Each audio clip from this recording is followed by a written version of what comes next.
আসসালামু আলাইকুম সুপ্রিয় দর্শক, সিক্রেট নিউজের পক্ষ থেকে আমি আপনাদেরকে সবাইকে স্বাগতম জানিয়ে আজকের একটি ঘটনা তুলে ধরব যে বর্তমান সময়ে এই শেখ হাসিনা স্বৈরাচারী সরকারের আমলে পুলিশ কী ভূমিকা নিছে, কী পদক্ষেপ নিছে।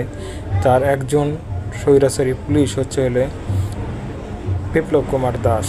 তো চলুন বেশি কথা না বলে শুরু করি। আসলে বিপ্লব কুমার দাস কীভাবে জনগণের প্রতি রাগ ক্ষোভ প্রয়োগ করছে, তার মন মানসিকতা এবং ধারণা কী ছিল জনগণের উপরে, চলুন আপনার নিজের মুখে শুনে আসুন।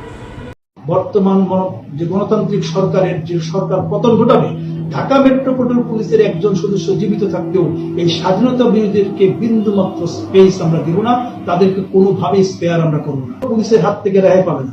যারা আমার পুলিশ সদস্যদের গায়ে আঘাত দিয়ে কিভাবে বাংলাদেশের জনগণের জন্য সেবামূলক কাজ করা সম্ভব এবং করা যেতে পারে, কি পরিমাণ দলীয় ভুক্ত হলে সেই পুলিশকে তার পদোন্নতি দিছে।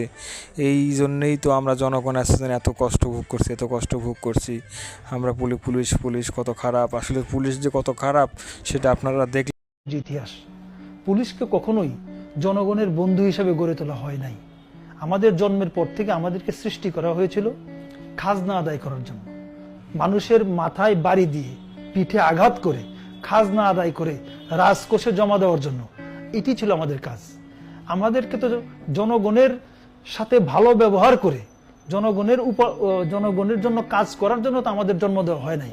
আমাদের জন্মটাই ছিল জনগণের বিরুদ্ধে কাজ করার জন্য।